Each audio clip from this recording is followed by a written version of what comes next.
Welcome to today's video, everybody, and I have something super exciting to show you.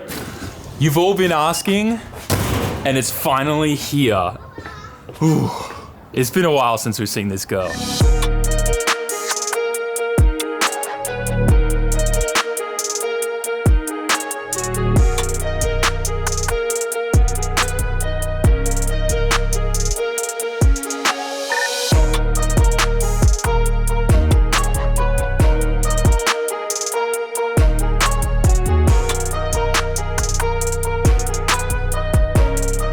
Last night, the abandoned Skyline was delivered to the shop, and I'm really excited to start getting into this thing and cleaning her up while we're obviously still working on the Bogan 32 and turning that into a missile. It's gonna be a lot of fun, and a lot of parts are gonna be coming over to this thing, and we obviously have a lot of work. But I just wanna give you a quick recap.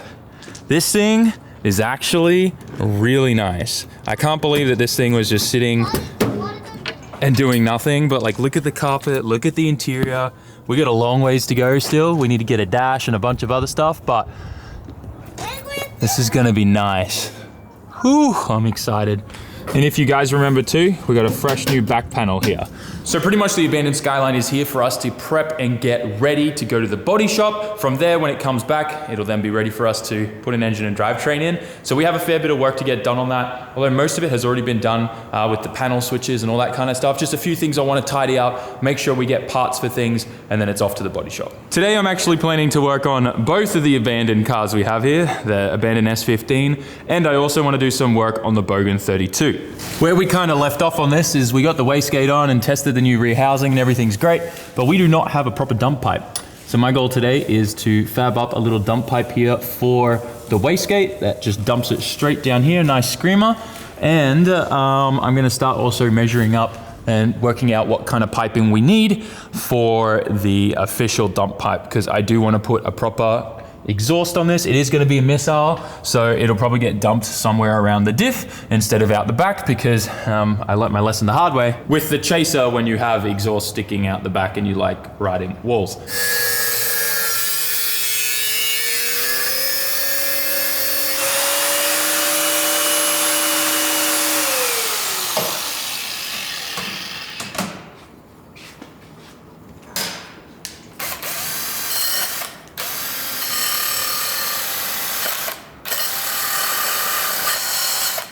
One thing that I learned today is that I am nowhere near prepared for fabricating anything. We need like a drop saw, we need like a band saw, I need like a belt sander. All these things I don't have, so I'm kind of just making do with what I do have, which is like angle grinders and things like this. So soon I plan to invest on a bunch of that stuff, but for now we're trying to just do what we can with what we have, which is gonna be more than enough, but we definitely need to change things up for the future for sure, because this ain't good. Anyways, got our pipe, we chopped it, let's see if it'll work. Oh, mate. You know what? Maybe I'm a pro fabricator, but that is perfect, just like that. All right, wrap her up, she done.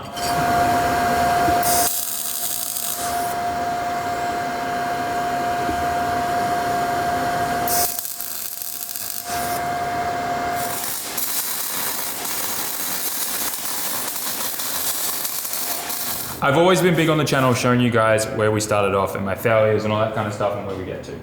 I want you guys to look at these worlds and remember this, because this is where we're coming from right now. Look, worst worlds that probably not the worst worlds I've seen. I gotta give myself a little bit of credit, but these are bad. Like, they do not look good. It doesn't look like stack dimes whatsoever, but it's glued on there and it's not going anywhere. And we have really good penetration. If you look inside there, you can see like the penetration marks everywhere. So we're good. I want you to just remember this. Remember this chicken poop. Remember this, because I'm gonna become a damn good welder. I'm gonna put a lot of effort into it, especially when we get a really good machine. And I wanna remember this and have this in the video so that I know where we came from. So Enzo, get up nice and close to my terrible work there. Look at that, look at this. This is the worst here, I think. Yeah. Honestly, probably just need to also tweak the settings on the machine as well to get it better, but it's on there and it's going on the car and it's never coming up. Hopefully I don't have to trim this off actually. I think the gasket will probably just go straight over it. Oh, perfect, look at that. We now bolt this on. I need to see if this is gonna hang down too low. If it does, we need to just trim it short a bit, but probably gonna be all right. And this, pretty much just go straight up there like that. And we're in business. And then I'll probably trim it here. I'll mark my thumb there. We don't want it hanging too low and we don't want it too high. So chop it there.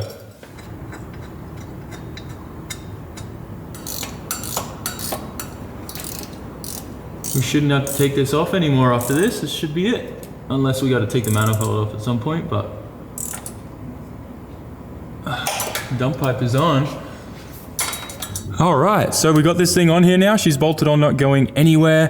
The last thing that's really left to do is kind of pipe in the vacuum lines here for boost control. We're just gonna run gate pressure off the spring that's in here, which is 0.5 spring of bar, which will be about 8 PSI, which gives us room to increase it later on with a boost controller solenoid. But for now, all I've done is kind of like rotate the distributor back a little bit to retard timing, so that we're not like, you know, pinging this thing too much. But yeah, once we get some real ECU control on this, we can turn the boost up, I think, and we could even run E85 if we wanted to. But I think this is gonna be great. Once again, I want you guys to just look at these welds and remember that, because my goal is to definitely become a better welder, and I want that. So that kind of shows us our progress. And then, yeah, I think this will be a nice little gate. It's not lower than the rail, but it's kind of like at the right position there. I think it'll be sick. Now, the next car that I want to work on today is the abandoned Skyline, and I kind of just need to get a idea of what else we really need in the interior. And I think what I want to do is then go to the storage yard and have a look at that shell we have there. So right off the bat, I wondered if this was missing pedals. All we have is a brake pedal. We don't have a throttle pedal or a clutch pedal. That's slightly annoying. The pedal is a manual one though. Interesting. So that's weird. Okay, we'll figure it out. Also, what is that hole there? Does anyone know what this hole is for? What used to go there? Is it supposed to just be a metal plate? I wonder what's there on the Bogan 32. That's weird. Let's see if we can have a quick look here at the firewall from underneath.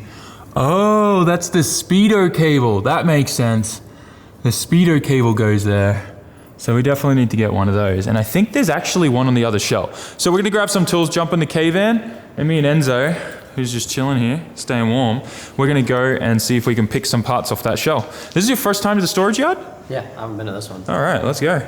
So we're at the storage yard and it's been a while. There's definitely been a lot of things changed around here, but this, I don't think Rohab told me that he had this. I hope it's not sold. Kinda interested in one of these.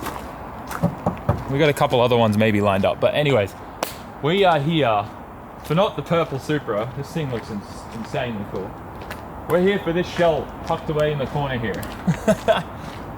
This thing, it was supposed to be under the blue top, but I guess it got blown over. Yeah, this is kind of a bit of a dumping yard right now. Also, I have a spare Evo transmission under there. My main thing though is we want to get inside and have a look what parts are still on this shell, because we want to take them for the other car. Oh, this is full of water. Let's just see, does it have the pedals? No, but it has the speedo cable.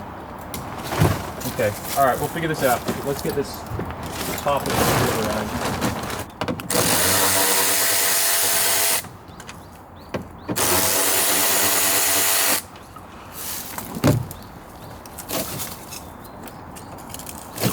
Never actually dealt with speedo cables. It's my first.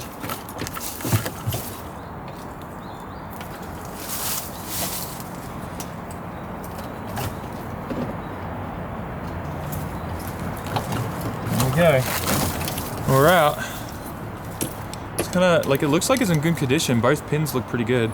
I know these break over time, so it's kind of cool that that's left on the shell, but nothing else in here looks like it's good or worthwhile keeping. Which is a little sad, but yeah, still good to keep for parts. Like if ever we have a big crash or anything like this still has a fair bit of body panel stuff on here that we can use, so make do with what we can and just kind of keep it here. We're back at the shop now, guys, and I want to get straight into this car today. I want to be able to at least cut out one piece of rust and weld in a new plate. Kind of doing a bunch of everything on all the cars today. The first rust hole that I want to cut out is this one here. I feel like it's the easiest like access point. And because of where it is, I'm also probably going to use like a Dremel to just kind of cut this piece out. Once we get that piece out, we'll then stencil it onto the sheet of metal that I have, and we'll cut that out and put a piece in and just tack it in place and then weld her up. Hopefully it goes okay.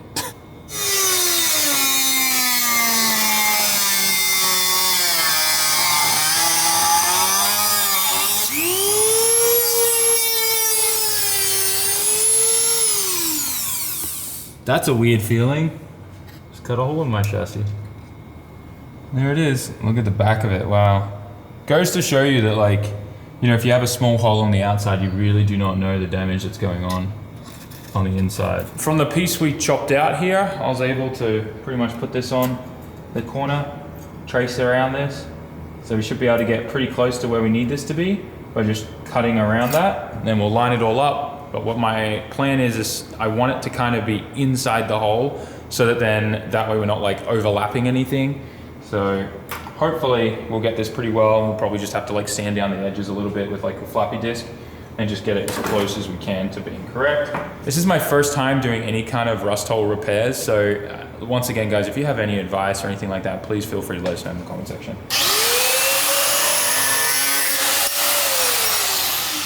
Now if we're lucky, this piece will be pretty bang on to what we need for this hole. Oh, we're so close. We're so close. So close. Just a little bit of persuasion and I think we'll be good.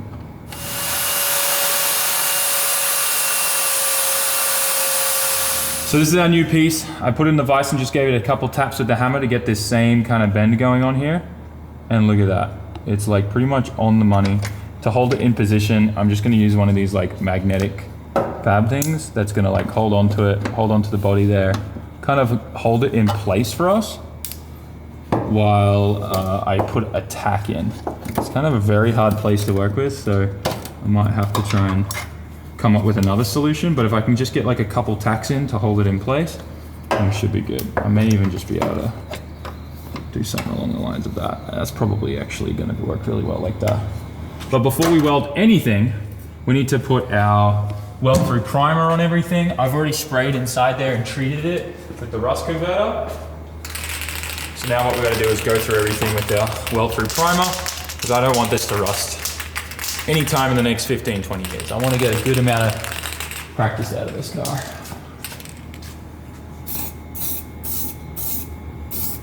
And this is awesome stuff. It's just got a super huge like zinc content in there. And I'm just gonna try and get it in there as much as I can. It's not great.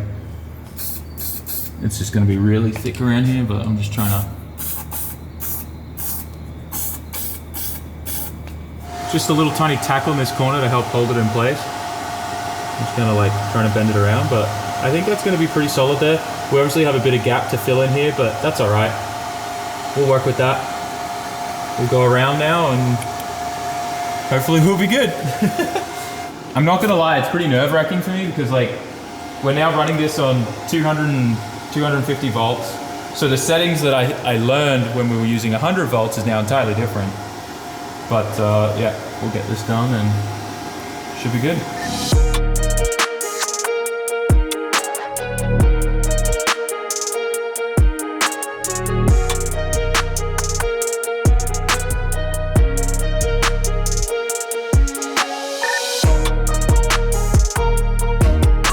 There we go, guys. My very first piece of metal welded into this thing.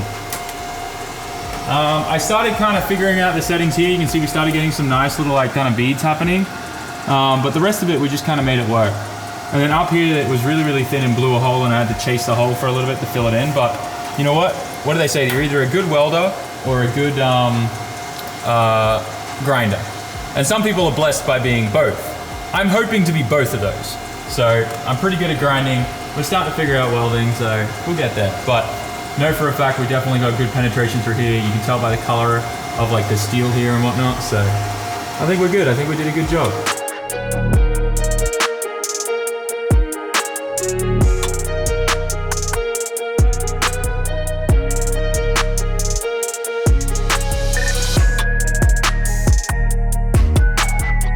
Well guys, here it is, my very first rust repair. We cut it out, we put a plate in, and we welded it up. I just finished sanding and grinding it all down. I think we did really, really well.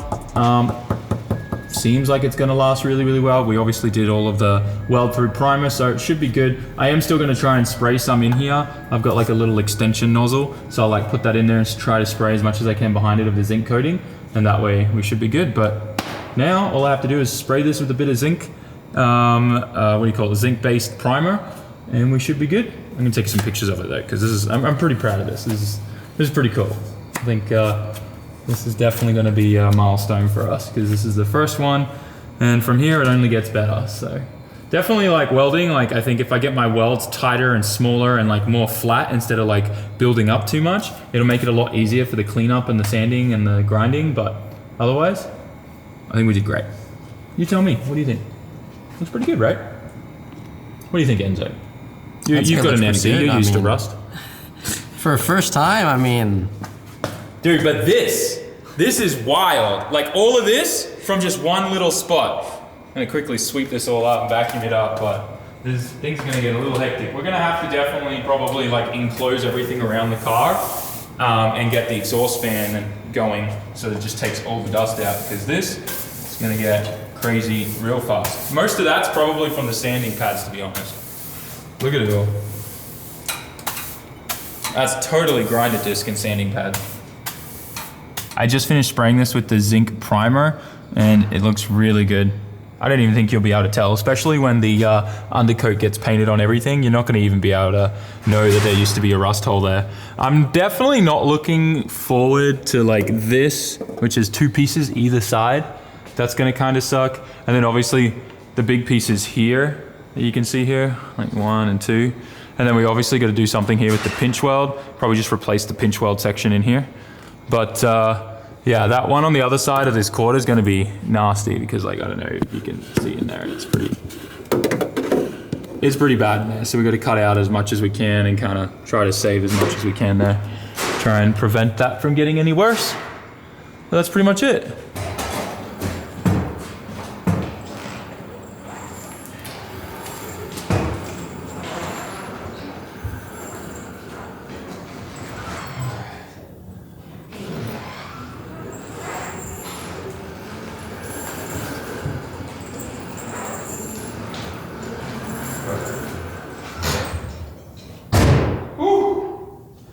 Looking at all my cars from up here really puts into perspective how much work we have ahead of us to try and get all of these done by the end of this year. It's kind of wild. I know this one's kind of pretty much almost done, just needs to get painted with the new aero kit and the doors replaced. This one, that's gonna be a big job. That one is gonna be a big job. That one, not so much, but that one, we're getting pretty close. It's just a lot of tedious stuff right now, but man, there's a lot. I'm back home now, guys, and I hope you enjoyed today's video. I am thoroughly myself enjoying just getting my hands dirty on these cars and learning new skills like welding and being able to cut out pieces of rust and make a new piece of metal to go back in there and weld it up and everything. Like, it just feels good, and it's like, I don't know, it's something that I've always wanted to learn to do anyways, so it's kind of all working out, and we're kind of just alternating between all the projects right now, which also feels good that we're kind of chipping away at everything. But anyways, guys, I hope you enjoyed today's video. Smash that like button, write a comment, and subscribe, and I'll see you all in the next one. Peace.